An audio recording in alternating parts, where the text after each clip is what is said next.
நாம் அனைவரின் மீதும் என்றென்றும் என்று நிலவட்டுமாக. அன்பிற்குரிய பெரியோர்களே, தாய்மார்களே, சகோதர சகோதரிகளே,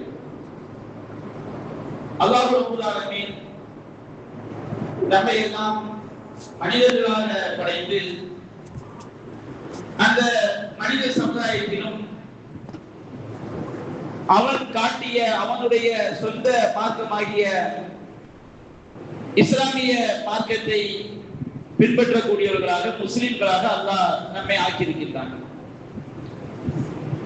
ஒருவன் தன்னை முஸ்லிம் என்று நம்புகிறான், சொல்கிறான் என்று சொன்னால் அதற்கென்று சில அடிப்படைகளை நம்முடைய மார்க்கம் நமக்கு சொல்லி காட்டுகிறது. நம்மை நாம் முஸ்லிம் என்று சொல்லிக் கொள்ளும் பொழுது அதனுடைய முக்கியமான அடிப்படைகளில் ஒன்று அல்லாஹ்வின் தூதருக்கு நாம் கட்டுப்படுவது. அல்லாஹ் ரப்பல் ஆலமீன் திருமறை குர்ஆனில் நூற்றுக்கணக்கான வசனங்களில் அதை அல்லாஹ் நமக்கு எடுத்துரைக்கின்றான்.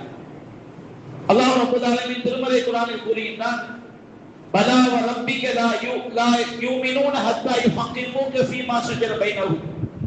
நபியே, உம்முடைய இறைவன் மீது சத்தியமாக, அல்லாஹ் ரப்பல் ஆலமீன் தன் மீதே சத்தியம் என்று அல்லாஹ் சொல்லி காட்டுகின்றான். உம்முடைய இறைவன் மீது சத்தியமாக, ஃபலா யுமினூன ஹத்தா யுஹக்கிமூக ஃபீமா ஷஜர பைனஹும். அவர்களுக்கு மத்தியில் ஏதேனும் பிரச்சனைகள் ஏற்படும் என்று சொன்னால் அதிலே நபியாகிய உம்மை நீதிபதியாக்கி வயுசல்லிமு தஸ்லீமா, நபியாகிய உங்களுக்கு அவர்கள் முழுமையாக கட்டுப்படாதவரை அவர்கள் ஈமான் கொண்டவர்கள் ஆக முடியாது என்று அல்லாஹ் குறிப்பிடுகிறார். நம்முடைய இறை நம்பிக்கையின் ஒரு அம்சம், நபிகள் நாயகம் ஸல்லல்லாஹு அலைஹி வஸல்லம் அவர்கள் நமக்கு எதை வழிகாட்டினார்களோ அதை நாம் கட்டுப்படும் பொழுதுதான் நாம் இறை நம்பிக்கையாளர்களாக ஆக முடியும். அல்லாஹ் ரப்பல் ஆலமீன் திருமறை குர்ஆனில் கூறுகின்றான், அத்தியுல்லாஹ் வ அத்தியுர் ரசூல், நீங்கள் அல்லாஹ்விற்கு கட்டுப்படுங்கள், அவருடைய தூதருக்கு கட்டுப்படுங்கள், ஃபலா துபதிலு அமாலக்கும், உங்களுடைய செயல்களை நீங்கள் பாழாக்கி விடாதீர்கள் என்று அல்லாஹ் ரப்பல் ஆலமீன் நமக்கு எச்சரிக்கை செய்கிறான். எந்த ஒரு செயலாக இருந்தாலும் அல்லாஹ்வும் அவருடைய தூதரும் காட்டி தந்த முறைப்படி நாம் செய்யும் பொழுதுதான் அந்த செயல், அந்த காரியம் நன்மையாக மாறும். அது அல்லாஹ் கூறுகிறார், நீங்க அல்லாஹ்விற்கு கட்டுப்படுங்கள். அல்லாஹ்விற்கு கட்டுப்படுங்கள் என்று சொன்னால் அல்லாஹ் உங்களுக்கு எவ்வாறு வழிகாட்டி இருக்கின்றானோ அவ்வாறு உங்களுடைய எல்லா காரியங்களையும் அமைத்துக் கொள்ளுங்கள். அல்லாஹ்வுடைய தூதருக்கு நீங்கள் கட்டுப்படுங்கள். இறை தூதர் உங்களுக்கு எப்படி வழிகாட்டினார்களோ அவ்வாறு உங்களுடைய காரியங்களை நீங்கள் அமைத்துக் கொள்ளுங்கள். வலா துபதிலு அமாலக்கும், உங்களுடைய செயல்களை நீங்கள் பாழ்படுத்தி விடாதீர்கள், வீணாக்கி விடாதீர்கள். அல்லாஹ் ரசூல் எப்படி வழிகாட்டி இருக்கின்றார்களோ அதற்கு மாற்றமாக செய்தால் நம்முடைய எல்லா செயல்களும் அது வீணாகிவிடும். மறுமையில் போய் நாம் நிற்கும் பொழுது எந்த நன்மையும் இல்லாத மக்களாகத்தான் நாம் போய் நிற்போம். அல்லாஹ் ரப்பல் ஆலமீன் திருமறை குர்ஆனில் கூறுகின்றான், இன்னமா கான கௌலல் முஃமினீன், இறை நம்பிக்கையாளர்கள் தங்களை முஸ்லிம்கள் மூமின்கள் என்று சொல்லக்கூடியவருடைய பேச்சு, கொள்கை, நம்பிக்கை எப்படி இருக்கும் என்று சொன்னால், இதா துஉ இலல்லாஹி வ ரசூலிஹி லியஹ்கும பைனஹும், அவர்களுக்கு மத்தியிலே தீர்ப்பு சொல்வதற்காக, சட்டம் சொல்வதற்காக அல்லாஹ்வின் பக்கம் வாருங்கள், அல்லாஹ்வுடைய தூதரின் பக்கம் வாருங்கள் என்று அழைக்கப்பட்டால் இறை நம்பிக்கையாளன் சொல்வான், அயகூலு சமிஅனா வ அத்தஅனா, நாங்கள் செவியுற்றோம், கட்டுப்பட்டோம், அல்லாஹ் என்ன சொன்னானோ அதை நாங்கள் செவியுற்றோம், அதற்கு நாங்கள் கட்டுப்பட்டோம் என்று அவர்கள் கூறுவார்கள். வமை யஸில்லாஹு வ ரசூலஹு ஃபகத் தல்ல லலால முபீனா, யார் அல்லாஹ்வுக்கும் அல்லாஹ்வுடைய தூதருக்கும் மாறு செய்கிறார்களோ அவர்கள் மிக தெளிவாக வழியிட்டு விட்டனர் என்று அல்லாஹ் ரப்பல் ஆலமீன் சொல்லி காட்டுகிறார். இந்த வசனங்கள், இது போன்ற இன்னும் ஏராளமான வசனங்கள் நமக்கு சொல்லக்கூடிய அடிப்படை ஒன்றுதான். நாம் அல்லாஹ்வை நம்பிக்கை கொண்டவர்கள், நபிகள் நாயகத்தை நம்பியவர்கள், மூமின்கள் என்று சொன்னால் அல்லாஹ்வும் ரசூலும் நமக்கு எதை வழிகாட்டினார்களோ, திருமறை குர்ஆனும் ஹதீஸும் நமக்கு எதை எடுத்துரைக்கிறதோ அதன் அடிப்படையில் தான் நம்முடைய காரியங்களை நாம் அமைத்துக் கொள்ள வேண்டும். அதுதான் இறை நம்பிக்கையின் அடிப்படை என்பதை நமக்கு எடுத்துரைக்கிறது. இந்த அடிப்படை நம்முடைய மனதில் நாம் பதிய வைத்துக் கொண்டு இன்றைய நம்முடைய சமூகத்தின் காலகட்டத்திற்கு, சமுதாய சூழலுக்கு நாம் வருவோம். நம்முடைய சமுதாயத்திலே ஒவ்வொரு மாதத்திலும்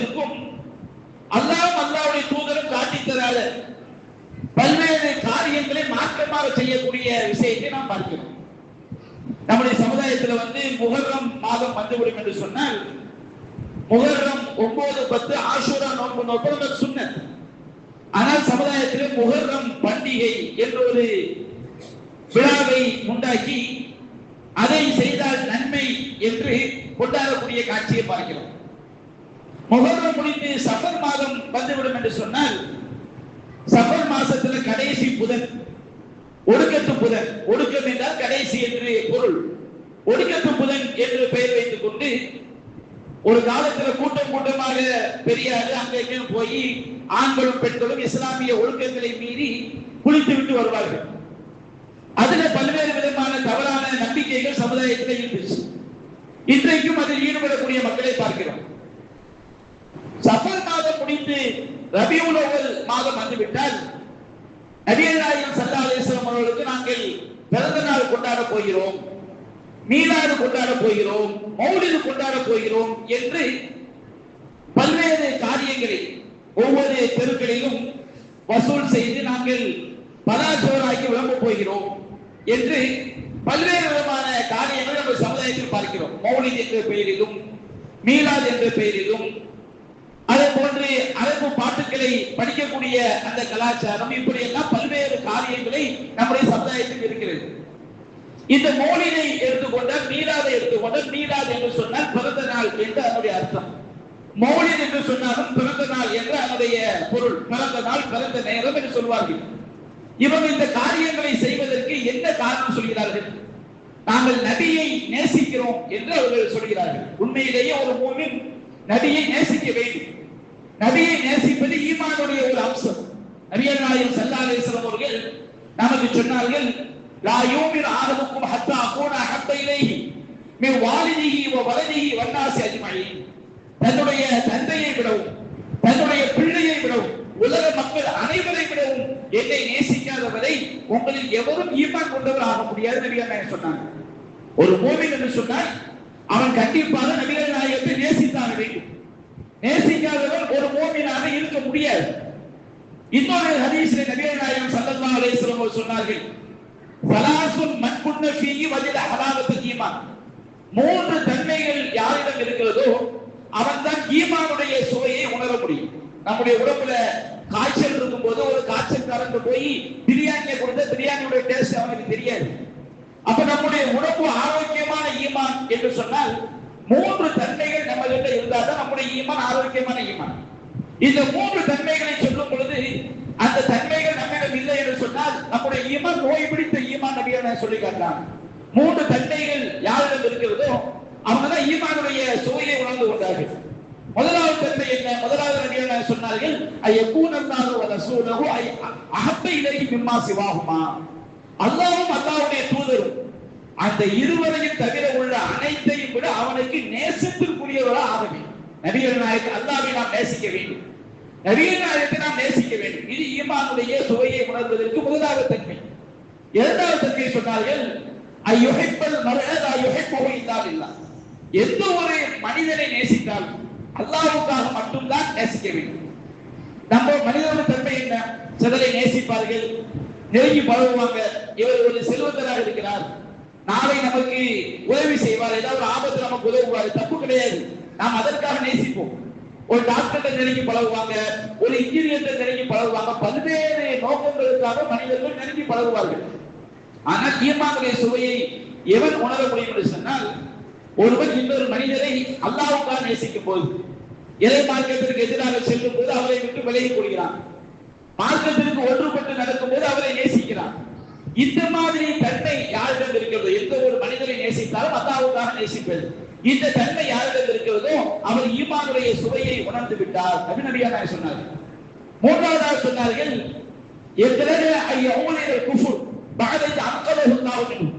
அல்லாஹ் ரப்பல் ஆலமீன் இறை மறுப்பான காரியங்கள், ஷிர்கான காரியங்கள் விட்டு அல்லாஹ் காப்பாற்றிய பிறகு மீண்டும் அதன் பக்கம் திரும்புவதை வெறுக்க வேண்டும். எப்படி வெறுக்க வேண்டும்? கமா ஏற்கனவே நெருப்பில் வீசப்படுவதை எப்படி வெறுப்பானோ அது போன்று குஃப்ரான காரியங்கள், ஷிர்கான காரியங்களை நோக்கி திரும்புவதை வெறுக்க வேண்டும் என்று நபிகள் நாயகம் ஸல்லல்லாஹு அலைஹி வஸல்லம் அவர்கள் நமக்கு சொல்லி காட்டாங்க. அப்ப இந்த முதலாவது தன்மை என்ன? அல்லாஹ்வையும் அல்லாஹ்வுடைய தூதரையும் இந்த உலகத்தில் உள்ள அனைத்தை விட நேசிக்க வேண்டும் என்று மார்க்கம் சொல்லி காட்டுகிறது.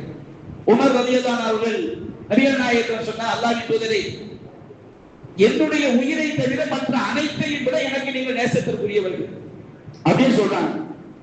அப்ப நபிகள் நாயகம் ஸல்லல்லாஹு அலைஹி வஸல்லம் அவங்க சொன்னாங்க, அப்படி என்றால் உமரே நீங்கள் ஈமான் கொண்டவர் ஆக முடியாது. அப்ப உமர் ரலியல்லாஹு அவர்கள் ஈமான் என்று சொன்னார், உண்மையான ஈமான் என்று சொன்னார், நம்முடைய உயிருக்கும் மேலாக நபியை நேசிக்க வேண்டும் என்பதை அவர்கள் அறிந்து கொண்டு சொன்ன அல்லாஹ்வின் தூதரே, என்னுடைய உயிரை விடவும் நீங்கள் தான் நேசத்திற்குரியவர்கள் என்று சொன்னபோது, இப்பொழுதுதான் நீங்கள் முழுமையான ஈமானை அறிந்து கொண்டீர்கள், அடைந்து கொண்டீர்கள் நபிகள் நாயகம் ஸல்லல்லாஹு அலைஹி வஸல்லம் அவர்கள் உமர் ரலியல்லாஹு அவர்களுக்கு சொன்னார்கள். அப்ப அல்லாஹ்வையும் அல்லாஹ்வுடைய தூதரையும் நாம் நேசிக்க வேண்டும். அதே நேரத்தில் அல்லாஹ்வை நேசிப்பது என்றால் எப்படி, அல்லாஹ்வுடைய தூதரை நேசிப்பது என்றால் எப்படி? இதை அல்லாஹ்வுடைய தூதர் நமக்கு சொல்லி தந்த பிறகு நாம ஒரு காரியத்தை செய்து இதுதான் நேசம் என்று சொல்வோம் என்று சொன்னால் அல்லாஹ்வுக்கும் அல்லாஹ்வுடைய தூதருக்கும் எதிராக. அல்லாஹ் குர்ஆன்ல தொழுங்கன்னு சொல்றான். எப்படி தொழுவது? நபிகள் நமக்கு சொல்லி தந்திருக்கிறாங்க. குர்ஆன்லயும் இருக்குது, ஹதீஸ்லயும் இருக்குது.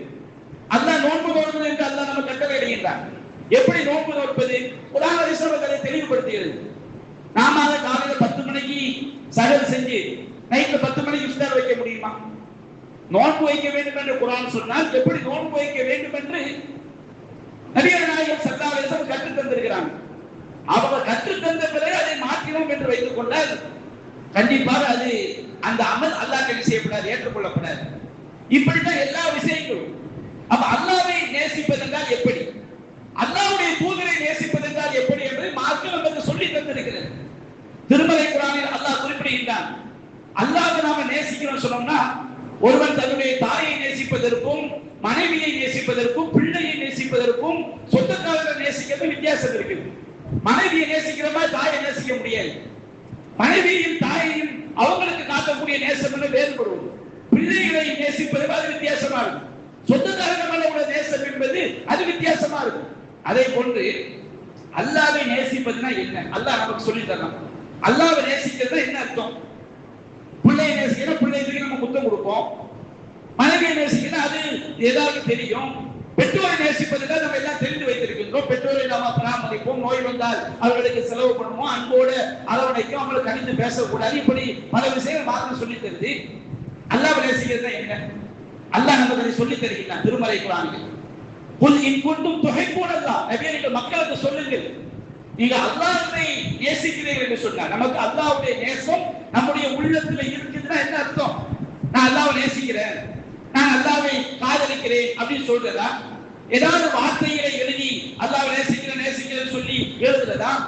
அல்லாஹ் சொல்றான் குர்ஆன்ல, குல் இன் குன்தும் துஹிப்பூனல்லாஹ், நீங்கள் அல்லாஹ்வை நேசிக்கிறீர்கள் என்றால் அந்த மக்களுக்கு சொல்லுங்கள், ஃபத்தபிஊனி, நபியாகி என்னை பின்பற்ற வேண்டும். அல்லாஹ்வை நேசிக்கிறோம் என்பதற்கு என்ன அர்த்தம்? அல்லாஹ்வை நேசிக்கிறோம் என்பதுடைய அர்த்தம் நபிகள் நாயகத்தை நாம் பின்பற்றுவதுதான். யுஹிப்புக்குமுல்லாஹ், அல்லாஹ் உங்களை நேசிப்பான். வ யக்ஃபிர் லக்கும் ஸுனூபக்கும், உங்களுடைய பாவங்களை அல்லாஹ் உங்களுக்கு மன்னிப்பான். வ மை யுத்தில்லாஹ் வ ரசூலஹு ஃபகத் ஃபாஸ ஃபௌஸன் அதீமா, யார் அல்லாஹ்வுக்கும் அல்லாஹ்வுடைய தூதருக்கு கட்டுப்பட்டாரோ அவர் மிகப்பெரிய வெற்றி அடைந்து விட்டார். அல்லாஹ்வை நேசிக்கிறேன்னா நபிகள் நாயகத்தை பின்பற்றுறதுதான் அல்லாஹ்வை நேசிக்கிறது. நபிகள் நாயகம் என்ன சொன்னாங்களோ அதை செய்வதுதான் அல்லாஹ்வை நேசிப்பது. நபிகள் நாயகத்தை நேசிப்பதுனா என்ன? நபிகள் நாயகம் சொன்னார்கள், குல்லு உம்மத்தி யதுகுலுன ஜன்னா இல்லா மன் அபா, என்னை வெறுத்தவனை தவிர, நபிகள் நாயகத்தை வெறுத்தவனை தவிர எல்லோரும் சொர்க்கத்துக்கு போவாங்க. நபிகள் நாயகத்தை வெறுக்கிறதுனா என்ன அர்த்தம்? நபிகள் நாயகத்தை நேசிக்காம இருக்கிறது.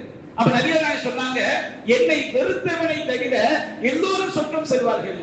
அப்ப சஹாபாக்கள் கேட்டார்கள், அல்லாஹ்வின் தூதரே, வமை யபா, உங்களை வெறுத்தவன் என்றால் யார், உங்களை மறுத்தவன் என்றால் யார்? நபிகள் நாயகத்தை வெறுக்கிறதுனா நபிகள் நாயகத்தை நேசிக்காம இருக்கிறது. அப்ப நபிகள் நாயகம் சொல்றாங்க, என்ன வெறுக்கிறவன் சொர்க்கம் போக முடியாதுங்கிறாங்க. அப்ப சஹாபாக்கள் கேட்டாங்க, உங்களை வெறுப்பவன் என்றால் யார்?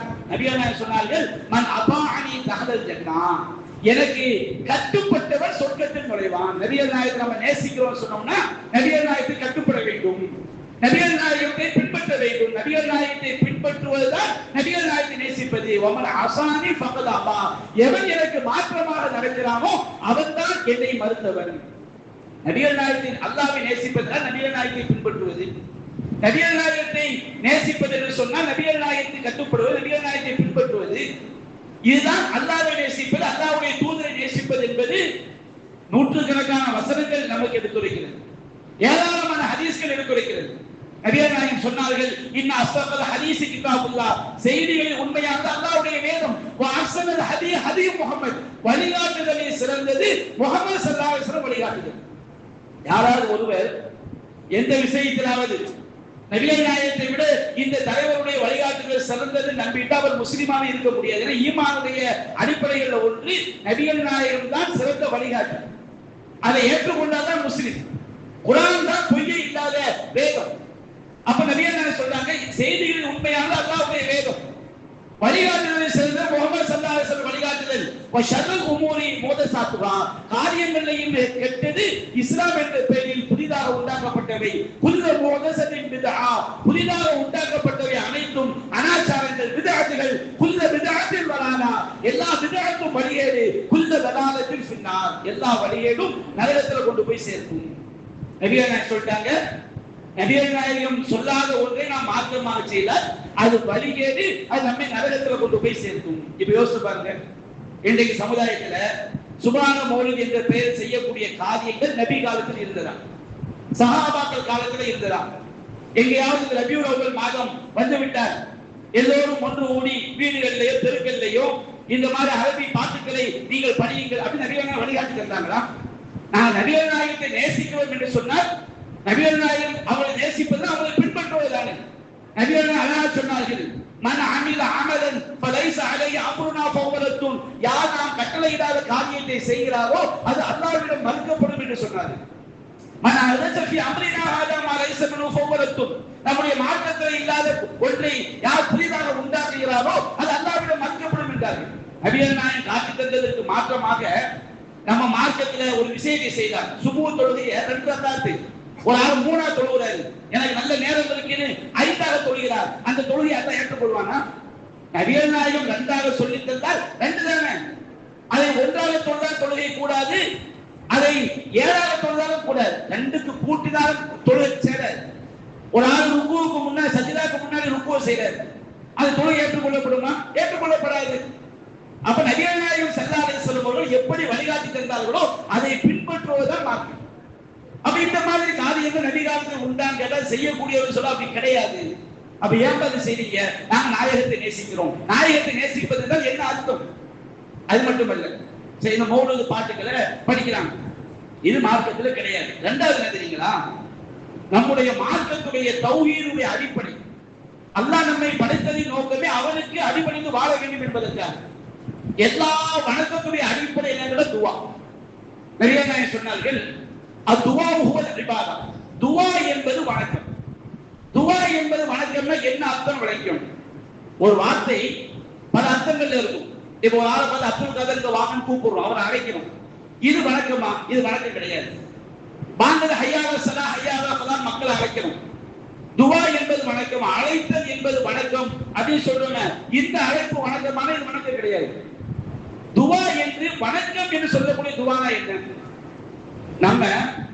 நம்ம முன்னிலையில் இல்லாத ஒருவர், படர்க்கைன்னு சொல்லுவாங்க, நம்ம முன்னாடி இல்லாத ஒருவர். முன்னாடி இருக்குன்னு சொன்னோம்னா சில விஷயங்கள் வந்து ஒரு ஆள் முன்னாடி இருப்பாரு, நம்ம பேசுறதை அவர் கேட்பாரு, நமக்கு பதில் சொல்லுவாரு. முன்னாடி இருப்பதுடைய சட்டத்திலும் சில ஆள் கேட்பாங்க, முன்னாடி இருக்க மாட்டாரு, முன்னாடி இருப்பதுடைய சட்டத்தில் இருப்பாங்க. அப்புறம் என்ன அர்த்தம்? ஒரு ஆள் சவுதியில இருப்பாரு, நம்ம இங்க இருந்து போன்ல பேசுவோம், போனும் நமக்கு போன்ல அவர் நம்ம பேசுவோம், அந்த போன் வந்து நம்ம பேசுறது அவர் கேட்கறதுக்கு காரணமா இருக்கும். அப்ப அவர் நம்முடைய முன்னிலையில் இருக்கக்கூடிய சட்டத்தில் இருக்கிறார். அப்ப நம்முடைய முன்னிலையில் இல்லாமல் எந்த ஒருவரும் நம்முடைய பேச்சுக்களை செவியேற்கவும் முடியாது, நம்முடைய தேவைகளை நிறைவேற்றவும் முடியாது, நமக்கு பயனளிக்கவும் முடியாது. இப்போ ஒரு ஆள் 5 ரூபாய் கேட்கணும்னு வச்சுக்கிடுங்க, நம்ம என்ன செய்வோம்? அவர்கிட்ட போய் 5 ரூபாய் கொடுங்கன்னு கேட்போம். ஒரு ஆள் என்ன செய்யறோம்? ஒரு அப்துல் காதருக்கு 50 ரூபாய் கேட்கணும். இப்படிங்க உங்க வீட்டுல உட்கார்ந்து கையேந்தி, அப்துல் காதரே எனக்கு 50 ரூபாய் கொடுங்க அப்படின்னு கேட்டா, இது அப்துல் காதருக்கு 50 ரூபாய் தர முடியும். அந்த அப்துல் காதருக்கு 50 ரூபாய் நம்ம எப்படி கேட்கிறோம்? அவரை நம்ம முன்னாடி இருக்கிற மாதிரி வச்சு கேட்கிறோமா, அல்லது அவர் எங்க இருந்தாலும் நம்முடைய வார்த்தைகளை செவியுறுவார் அப்படின்னு கேட்கிறோம். அப்ப அல்லாஹ்வை தவிர எந்த ஒரு படைப்பினமாக இருந்தாலும் சரி, அதுல நாம ஒரு உதவியை கேட்கணும் வச்சிருங்க. ஏதாவது ஒன்றை அது மனுஷனால் முடியக்கூடிய உதவியா இருந்தா கூட நமக்கு முன்னாடி இல்லாம விஷயத்தை கேட்க முடியாது. அவர் நம்ம முன்னாடி இருந்தா தான், எனக்கு ஒரு வீட்டுக்கு போறோம், மனைவிட்டு சாப்பிடும்போது தண்ணி வெண்ணி தேவைப்படுது, வெண்ணி எடுத்துட்டு வாங்கன்னு சொல்றோம், மனைவி என்ன சொல்ல முடியும்? ஒருவருடைய மனைவி வீட்டை விட்டு வெளியே போயிட்டாங்க, அவருக்கு வெண்ணி தேவைப்படுது, தன்னுடைய கையை ஏன் என்னுடைய மனைவியே எனக்கு வெண்ணி கொண்டு வான்னு கேட்டா அவர் இது யாராவது நம்ம மார்க்க அடிப்படை சரின்னு ஒத்துக்கொள்ள முடியுமா? அப்ப ஒருவேளை அல்லாஹ்வை நாம் பிரார்த்தனை செய்வதற்கு சொன்னால் நம்முடைய முன்னிலையில் இல்லாமல் இருக்கும் பொழுது நம்முடைய தேவைகளை அறியக்கூடியவன், நம்முடைய பேச்சுக்களை கேட்கக்கூடியவன், நமக்கு பதிலளிக்கக்கூடியவன் அல்லாஹ் ரப்பல் ஆலமீன் ஒருவன் மட்டும்தான். இந்த மாதிரி நம்ம எந்த தேவையை அல்லாஹ் தான் கேட்கணும். நபிகள் அழகா சொன்னாரு, இதா சஅல்த ஃபஸ்அலில்லாஹ், நீ எதை கேட்டாலும் அல்லாஹ்விடம், எதை கேட்டாலும் அல்லாஹ்விடம். என்ன அர்த்தம்? நம்ம பிரார்த்தனையாக மனிதனுக்கு முடியக்கூடிய ஒன்றாக இருந்தாலும் சரி, ஒரு மனுஷன் முடியக்கூடிய விஷயத்துக்கு நேரடியாக கேட்போம். ஆனா அல்லாஹ்ட்ட கேட்கிற மாதிரி மனுஷன் கேட்க வச்சுக்கலாம், உயிரோடு இருந்தாலும் செத்தாலும் சரி. அல்லாஹ்ட்ட கேட்கிற மாதிரி பிற படைப்பினர்கள் கேட்கணும்னு சொன்னோம்னா அதுதான் தௌஹீதுக்கு நேர் எதிரான படு பயங்கரமான ஷிர்க். அல்லாஹ் ஒப்புதான இணை வைப்பு மன்னிக்கவே மாட்டான். இன்னல்லாஹ் லா யக்ஃபிரு யுஷ்ரக பிஹி. இரண்டாவது துஆ என்ன? சில விஷயங்கள் அல்லாஹ்க்கு மட்டும்தான் முடியும். அல்லாஹ்க்கு மட்டும் முடியக்கூடிய விஷயத்தை ஒரு மனுஷன் போய் கேட்கணும் வச்சுக்கோங்க. மனுஷன் மாதிரியே கேட்கணும். ஒரு ஆளுக்கு போய் ஒரு 50 ரூபாய் கொடுங்கன்னு கேட்கணும். அவர் இருந்தா தருவாரு, இதெல்லாம் இல்லைன்னு சொல்லுவாரு. ஒரு ஆளுக்கு போய் நினைச்சிடும், ஒரு ஆள் மௌத்தாயிட்டாரு, மௌத்தானவருடைய உயிரை எடுத்து கொடுங்க அப்படின்னு கேட்டா இறந்து போனவுடைய உயிரை தரக்கூடிய நேரம் அல்லாஹ், மீட்கக்கூடிய நேரம் அல்லாஹ் மட்டும்தான். அல்லாஹ்வால யாரும் இறந்து போன உயிரை தர முடியாது. அல்லாஹ் ரப்பல் ஆலமீன் ஒரு ஆளுக்கு போய் செய்றாங்க, என் மனைவிக்கு குழந்தை பாக்கியம் இல்ல, நீங்க குழந்தை பாக்கியம் கொடுங்கன்னு கேட்கறாங்க. குழந்தை பாக்கியம் கொடுக்கக்கூடிய அதிகாரம் யாருக்கு இருக்கு? அல்லாஹ்க்கு மட்டும்தான் இருக்குது. மழையை இறக்க வைக்கக்கூடிய அதிகாரம் யாருக்கு இருக்குது? அல்லாஹ்க்கு மட்டும்தான் இருக்குது. அப்ப அல்லாஹ்க்கு மட்டும் உள்ள அதிகாரம் குர்ஆன்ல சொல்லப்பட்டிருக்கு. அந்த மாதிரி விஷயங்களை ஒரு மனுஷன் போய், ஒரு படைப்பினங்கள்ட்ட போய், சிலைட்டையோ ஒரு மனுஷன்டையோ ஒரு மரத்துட்டையோ ஒரு தர்காவுடையோ ஒருத்தன் போய் கேட்கிறான்னு வைத்துக் கொள்ளுங்க, அது பயங்கரமான ஷிர்க். அப்ப அல்லாஹ்விடம் நாம் ஒரு வேண்டுதலை எப்படி வைப்போமோ அத மாதிரி அல்லாஹ்வை தவிர எந்த படைப்பினங்களுக்கு நாம வேண்டுதல் வைத்தாலும் அது பயங்கரமான இணை வைப்பு காரியம். அல்லாஹ் ரப்பல் ஆலமீன் அந்த காரியத்தை மன்னிக்கவே மாட்டான். அதே போன்று அல்லாஹ்க்கு மட்டும் உரிய அதிகாரங்களை நாம ஒரு படைப்பினங்கள்ட்ட போய் கேட்கணும்னு சொன்னோம்னா அதுவும் இணை வைக்கக்கூடிய காரியம். இன்னல்லாஹ் லா யக்ஃபிரு யுஷ்ரக பிஹி, அல்லாஹ் அவனுக்கு இணை வைக்கப்படுவதை ஒருபோதும் மன்னிக்கவே மாட்டான். ஒரு மௌத்தாவதுக்குள்ள அவனுடைய உயிர் தொண்டைக்குள்ளே அடைவதற்கு முன்பாக இணை வைப்பு காரியங்களை விட்டு அவன் விலகி அல்லாஹ் தௌபா செய்து மரணித்து விட்டால் மரணத்தை தப்பித்து விடலாம். மௌத்தாவர வரைக்கும் உயிர் தொண்டக்குள்ளே விட்டு பிரியும் போது கூட அவன் இணை வைப்பு நம்பிக்கையிலிருந்து மௌத்தாயிட்டான்னு சொன்னோம்னா மறுமை நாளில் எத்தனை கோடான கோடான கோடான கோடான கோடி வருஷங்கள் ஆனாலும் அவருடைய நரக வாழ்க்கையை நீங்கவே செய்யும்.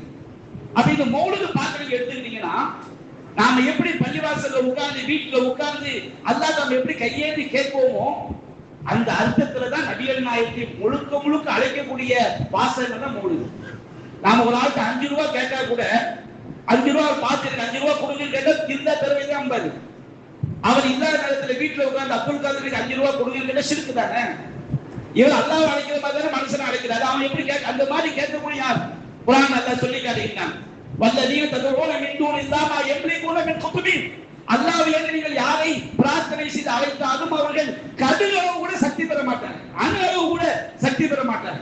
வகால ரப்புக்கும், உங்களுடைய இறைவன் சொல்லுகிறான், உதுஊனி அஸ்தஜிபு லக்கும், என்னிடமே நீங்கள் பிரார்த்தனை செய்யுங்கள், நான் உங்களுக்கு பதிலளிக்கின்றேன். அந்த மாதிரி பதிலளிக்கக்கூடிய சக்தி அல்லாஹ் ஒருவனுக்கு மட்டும்தான் இருக்கு. மௌலிது பாட்டு அரபியில படிக்கிறாங்க, நமக்கு தமிழ்ல தெரியல. தமிழ்ல சொல்லக்கூடிய சில பாட்டுகள் நமக்கு அழகா தெரியும். எங்கே எங்கே எங்கே எங்கே ஷாவுல் மீரானே உன்னுடைய வாசல் தேடி வந்தோம் ஐயா கோமானேங்கிற. அப்ப இவர் ஷாவுல் வீட்டை எப்படி கேட்கிறாரு? நம்ம அப்துல் காதர் ஒரு ஆமீனா வீட்டுல முன்னாடி இருக்கும் போது அவங்களுக்கு தண்ணி கொடுங்க, 5 ரூபாய் கொடுங்க, 10 ரூபாய் கொடுங்க இப்படி கேட்கிறாரா? அதாவது அல்லாஹ் எப்படி துஆ செய்யும் அப்படி கேட்கிறாரா? அவர்கள் மழை பொழிய வேண்டும் ஐயா என்று அல்லாஹ் நீங்க வேண்டும் ஐயா, நாங்கள் பட்ட துன்பம் எல்லாம் போதும் ஐயா, நீர் எங்கே எங்கே எங்கே எங்கே ஷாவுல் மீரானே அப்படின்னு பாட்டு படிக்கிறாங்க. தமிழகத்து தர்காக்களை பார்த்து வருவோம், தூய வழி காட்ட சொல்லி கேட்டு வருவாங்க. எப்படி கேட்கிறாங்க? அந்த தர்காவில் அடங்கி இருக்கக்கூடிய ஆட்டம் அல்லாஹ்ட்ட எப்படி துவா செய்வோமோ அது மாதிரி கபருக்கு முன்னாடி நின்னா அவர் கேட்பாரு, பாப்பாரு. அல்லாஹ் எப்படி நமக்கு உதவி செய்வானோ, பதிலளிப்பானோ அது போன்று பதிலளிப்பான நம்பிக்கை தானே. நபியா நாயகம் சொன்னாங்க, துவா ஹுவல் இபாதா. துவா என்பது வணக்கம். வணக்கத்திற்குரியவன் யார்? லா இலாஹ இல்லல்லாஹ். அல்லாஹ் தவிர வணக்கத்திற்குரிய யாரும் இல்லை. இது போல எடுத்து பாருங்க. இதுல ஃபுல்லா நபியா நாயகத்தை நம்ம அவங்கள அல்லாஹ் கூப்பிடுற மாதிரி கூப்பிடுறது. கஃபீரு அன்னி துனுபி. நபியா நாயகமே என்னுடைய பாவங்களை நீங்கள் மன்னித்து விடுங்கள். வஅஃபுலி அன் ஸய்யிஆத்தி. என்னுடைய தீமைகளை எல்லாம் மன்னித்து விடுங்கள். இப்படிலாம் கேட்கிறீங்களப்ப இதெல்லாம் கேட்கும்போது என்ன பதில் சொல்றாங்க? ஒரு டாக்டர்கிட்ட போய் நம்ம உதவி கேட்கலையா? டாக்டர் அல்லாட்ட கேட்கிற மாதிரியே கேட்போம். டாக்டர் உயிரோட தான் இருக்கிறாரு. நம்ம ஒரு காய்ச்சல் வந்துட்டு வீட்டுல உட்கார்ந்துட்டு சஞ்சீவி டாக்டர் அவர்களே என்னுடைய நோயை போக்கி விடுங்க அப்படியே கேட்போம். அவரும் மனுஷன், அவர்கிட்ட போய் காட்டுவோம். அவர் செக் பண்ணுவாரு, என்ன சாப்பிட்டீங்க, என்ன செய்யுது, 1008 கேள்வியை கேட்பாரு. மனுஷன் மாதிரி தான் அவர் செய்வாரு. நீ கேட்கக்கூடிய முறை என்ன? அல்லாட்ட கேட்கிற மாதிரி கேட்கிறாங்க. வீட்டுல உட்கார்ந்துட்டு, தெருக்கல்ல உட்கார்ந்துக்கிட்டு, பள்ளிவாசல்ல உட்கார்ந்துக்கிட்டு நபிகள் நாயகத்தை நோக்கி மௌலிதுல படிக்கிறாங்க. வசத்து கஃப ஃபாகதி வன்னதபி. என்னுடைய வறுமை மற்றும் துன்பத்தின் காரணமாக நபிகள் நாயகமே உங்களை நோக்கி கைகளை ஏந்தி விட்டேன். அஞ்சு ஜஸீல ஃபௌலிக்கும் வல் கரமி. உங்களுடைய அளவற்ற அருளையும் சங்கையும் நான் எதிர்பார்க்கின்றேன். வலாயினூனி பீதவாமின் மததி. நீங்கள் நிரந்தரமான உதவியை கொண்டு எனக்கு கடைக்கன் பார்வையை காட்டுங்கள். ஃபஅன்ஜிதுல் மிஸ்கீன கபல வரதி. இந்த ஏழை மூழ்குவதற்கு முன்னால் இந்த ஏழையை காப்பாற்றுங்கள். எவ்வளவு அந்த பாட்டுகள் எல்லாத்தையும் எடுத்து பார்த்தா எல்லாமே தௌஹீதை குழி தோண்டி புதைக்கக்கூடிய பாட்டுகள். நம்ம தமிழ்ல சொல்லும் போது ஈஸியா புரியுது. ஆனா அரபில அவங்க மொழிபெயர்த்து வைத்திருக்கிறார். ஜிப்ரீல் அலைஹிஸ்ஸலாம் நபியா நாயகத்தை நோக்கி படிச்சாங்களாம். யா சய்யித சாதாத்தி யா சனதி. தலைவர்களுக்கெல்லாம் தலைவரே, என்னுடைய ஊன்றுகோலே. ஜிப்ரீல் அலைஹிஸ்ஸலாம் எப்படி அப்படி செய்வாங்க? எந்த ஹதீஸ்ல இருக்கு, எந்த குர்ஆன்ல இருக்கு? சஹாபாக்கள் இப்படி படித்தார்களா? அப்ப இதுல ஒரு மிகப்பெரிய ஒரு ஆபத்து என்ன சொன்னோம்னா, நபிகள் நாயகம் காட்டி தராத காரியங்கள் நரகத்தில் கொண்டு போய் சேர்க்கும். அதையும் தாண்டி இது பித்ஆ என்பதையும் தாண்டி இது இணை வைக்கக்கூடிய காரியமா இருக்கிறதுனால இந்த மாதிரி நீராது மௌலிது என்கின்ற பெயர்ல நாம இது போன்ற காரியங்கள்ல ஈடுபட்டு நம்முடைய மறுமை வாழ்க்கையை நாம் பாழாக்கி விடக்கூடாது. அல்லாஹ் ரப்பல் ஆலமீன் இது போன்ற வழிகேடுகளை விட்டும் நம்மை காப்பாற்ற வேண்டும். நம்முடைய உள்ளத்திற்கு சத்திய மார்க்கத்தை அதன் சரியான வடிவில் அல்லாஹ் ரப்பல் ஆலமீன் விளங்க வைக்க வேண்டும். அப்படிப்பட்ட நன்மக்களாக அல்லாஹ் நம் அனைவரையும் ஆக்கிரல் புரிவானாக என்று கூறி என்னுடைய முதல் உரையை நிறைவு செய்கின்றேன். வாஹிரு தஅவானா அல்ஹம்துலில்லாஹி ரப்பில் ஆலமீன்.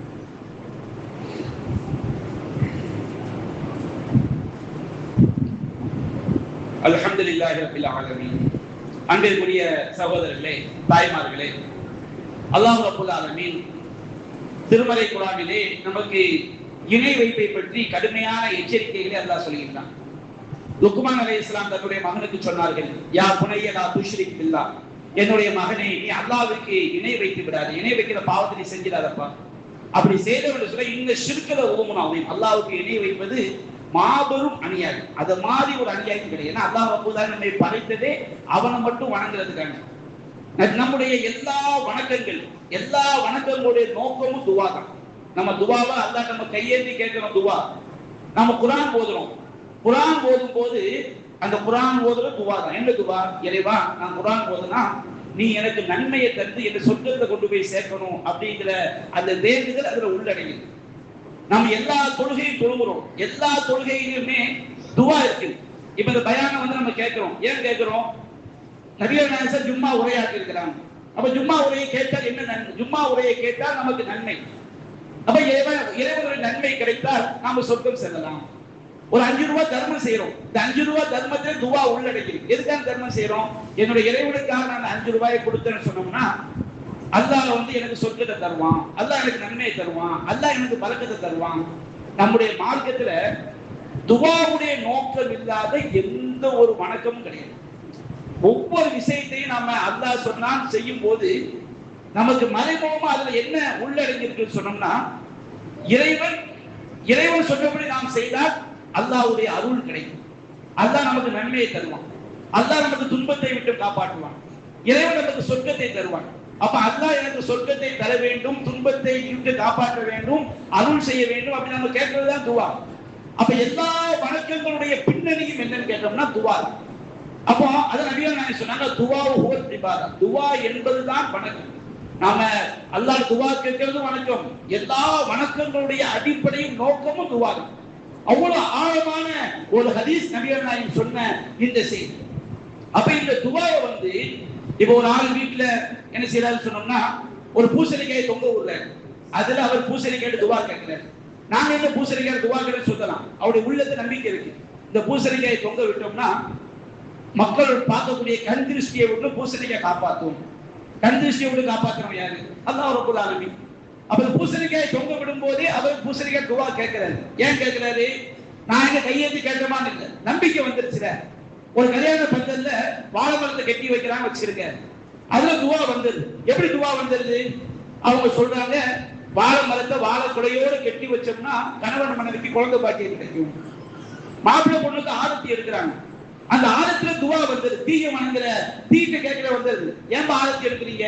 எல்லா கண் திருஷ்டியும் இந்த தீர என்ன செஞ்சிடும்? பொசுங்கி போயிடும். துன்பத்தை நீக்கிறவன் யாரு? எம்சல்லாஹு பிதுர்ரின் ஃபலா காஷிஃப லஹு இல்லாஹு. அல்லாஹ் ஒரு தீங்கை நாடி விட்டால் நீக்கக்கூடிய அல்லாஹ் வேற யாரும் இல்லை. வ யுரிதுக பி கைரின், அல்லாஹ் நல்லதை நாடி விட்டால் ஃபலா ராத்தலி ஃபதலிஹி, அதை திருப்பக்கூடியவன் யாருக்கு? அல்லாஹ்வை அன்றி நாம யாருமே நம்பிக்கை வச்சாலும் அந்த காரியம் துவாவாக மாறிவிடுகிறது. நாம அல்லாஹ்வுக்காக எந்த ஒரு வணக்கத்தை செஞ்சாலும் அந்த வணக்கம் துவாவாக மாறிவிடுகிறது. அத நபிகள் நாயகம் சொன்னாங்க, அத்துவாவு ஹுவல் இபாதா, துவா என்பதுதான் வணக்கம். நம்ம துவாவை யார்கிட்ட தான் கேட்கணும்? நம்முடைய நம்பிக்கை யார் மேல தான் வைக்கணும்? அல்லாஹ் ஒருவன் மீது தான் வைக்கணும். இதுதான் தௌஹீதுடைய பேசிக். இதுதான் நபிமார்கள் அனுப்பப்பட்டவரின் நோக்கம். நபி அல்லாஹ் குர்ஆன் சொல்லி காட்டுகிறார், வலகத் பஅஸ்னா ஃபீ குல்லி உம்மத்தின் ரசூலா, நாம் எல்லா சமுதாயத்திற்கும் நபிமார்களை அனுப்பினோம். அனிஅபுதுல்லாஹ், நீ அல்லாஹ்வை மட்டுமே வணங்குங்கள். ஆதம்ல இருந்து இறுதி தூதர் நபிகள் நாயகம் ஸல்லல்லாஹு அலைஹி வஸல்லம் அவங்க வரைக்கும் நபியாக அனுப்பப்பட்டதின் நோக்கம் அல்லாஹ்வை வணங்கணும். எந்த ஒரு வணக்கமாக இருந்தாலும் நமக்கு மறுமையில் நன்மை கிடைக்கும், நமக்கு பரக்கத் கிடைக்கும், நமக்கு ரஹமத் கிடைக்கும், நமக்கு அருள் கிடைக்கும், நமக்கு கஷ்டம் நீங்க வேண்டும் என்ற நம்பிக்கையில் எந்த ஒரு காரியத்தை செய்தாலும் அது அல்லாஹ்வுக்கு மட்டும்தான் நாம் என்ன செய்ய வேண்டும். இறைவன் அல்லாதவர்களுக்கு நாம் செய்தால், இறைவன் அல்லாதவங்களுக்கு செஞ்சா நமக்கு ரஹமத் கிடைக்கும். அவங்க நமக்கு அல்லாஹ் மாதிரி அருள் செய்வார்கள். ஒரு பொருள் அருள் செய்யும், ஒரு சிலை நமக்கு செய்யும், ஒரு கல்லு செய்யும், ஒரு மன்னரை ஒரு சமாதியில் அடங்கியிருப்பவர் செய்வார் அப்படின்னு நம்பிக்கை வந்து விட்டால் அதான் அல்லாஹ்வுக்கு இணை வைக்கிறது. அல்லாஹ் ரப்பல் ஆலமீன் சொல்லி காட்டினா, வமை யுஷ்ரிகு பில்லாஹி ஃபகத் ஹர்ரம் அல்லாஹு அலைஹில் ஜன்னah, யார் அல்லாஹ்வுக்கு இணை வைக்கிறாங்களோ அவங்களுக்கு அல்லாஹ் சொர்க்கத்தை ஹராம் ஆக்கி விட்டான். சொர்க்கம் ஹராம். எவ்வளவு பயங்கரமான பாவம்! எவ்வளவு காலங்கள் ஆனாலும் சரி, அல்லாஹ் ரப்பல் ஆலமீன் திருமறை குர்ஆன் சொல்லி காட்டுகிறான், وَمَن يُشْرِكْ بِاللَّهِ فَكَأَنَّمَا خَرَّ مِنَ السَّمَاءِ فَتَخْطَفُهُ الطَّيْرُ, யார் அல்லாஹ்வுக்கு இணை வைக்கின்றானோ வானத்திலிருந்து விழக்கூடியவனை ஒரு பறவை இராஞ்சி கொண்டு தூக்கி கொண்டு சென்றால் அவனது நிலைமை எப்படி இருக்கும்? அவ்வளவு பெரிய பறவைகள் எல்லாம் இருக்கிறது. அவர் தஹ்ரீபிகள் ரீஹுலா மக்கானி சஹீல், அல்லது ஒரு காற்று தூரமான ஒரு போரில் கொண்டு அவனை வீசி அடித்தால் எப்படி இருக்கும்? அது போன்று அவங்களுடைய நிலைமை மறுமையில் இருக்கும் என்று அல்லாஹ் ரப்பல் ஆலமீன் குர்ஆனில் சொல்லி காட்டுகிறார். நபி அல்லாஹ் குர்ஆன் சொல்லுகிறார், யார் அல்லாஹ் இணை வைக்கின்றார்களோ லா யதுகுலுன ஜன்னah ஹத்தா யலிஜ ஜமலு ஃபி சம்மில் ஹியாம், ஒட்டகம் ஊசியின் துவாரத்தில் நுழைகின்ற வரை அவங்க என்ன செய்ய முடியாது? சொர்க்கத்திற்குள் நுழைய முடியாது. அப்படி நம்ம ஆழமாக சிந்திக்க வேண்டிய விஷயம். தவறான உதாரணங்களை சொல்லி, தவறான விஷயங்களை சொல்லி, இது போன்ற பிதஅத்தான காரியங்களை, ஷிர்கான காரியங்களை அப்பாவி மக்களை செய்வதற்கு தூண்டுகிறார்கள். அந்த நம்பிக்கையில மௌத்தாயிகள் எவ்வளவு பெரிய கேடு! அப்படி இந்த மௌலித் என்பது நபிகள் நாயகம் நேசிப்பதாக இருந்தால் நபிகள் நாயகம் இப்படி ஒரு காரியத்தை சொல்லித் தரவில்லை. நபிகள் நாயகம் நேசிப்பது அவர்களை கட்டுப்படுவதுதான். இரண்டாவது விஷயம், இந்த மௌலித் பாடல்கள், இந்த காரியங்கள் எல்லாமே அல்லாஹ்வுக்கு இணை வைக்கக்கூடிய பயங்கரமான இணை வைப்பு நம்பிக்கைகளை உள்ளடக்கிய காரியங்களாக இருக்கிறது. இதை விட்டும் நாம் நம்மை பாதுகாத்து கொள்ள வேண்டும், நம்முடைய குடும்பங்களை பாதுகாத்துக் கொள்ள வேண்டும், நம்முடைய பிள்ளைகளை பாதுகாத்துக் கொள்ள வேண்டும். இல்லைன்னா என்ன, நாள் நமக்கு எப்போ மௌத்து வரும்னு சொல்ல முடியாது. நம்ம பாட்டுக்கு நல்ல பிரியாணி அது எதுவும் சாப்பிட்டு போறோம், ஒரே ஒரு அட்டாக்கு தான், அடுத்த வினாடி கதை முடிஞ்சு போச்சு, அல்லாஹ்ட்ட போயிடுவோம். நமக்கு யாரும் நம்ம கூட வரமாட்டாங்க, நம்முடைய குடும்பம், நம்ம சமுதாயம் எதுவுமே நம்ம கூட வராது. தன்னந்தனியா அல்லாஹ்ட்ட போய் மாட்டிக்கிடுவோம். அங்க போய் நாம நிற்கும் போது நம்மை எது காப்பாற்றும், யார் காப்பாற்றுவார் என்பதை தான் நாம் சிந்தித்து பார்க்க வேண்டும். அல்லாஹ் ரப்பல் ஆலமீன் மறுமையில் நம்மை சொர்க்கவாதிகளாக, நரகத்தை விட்டும் இந்த காப்பை நம்மை பாதுகாக்கக்கூடிய மக்களாக அல்லாஹ் ஆக்கி புரிய வேண்டும் என்று வேண்டிக் கொண்டவனாக என்னுடைய உரையை நான் நிறைவு செய்கின்றேன். வாஹிரு தஅவானா அல்ஹம்துலில்லாஹி ரப்பில் ஆலமீன். அஸ்ஸலாமு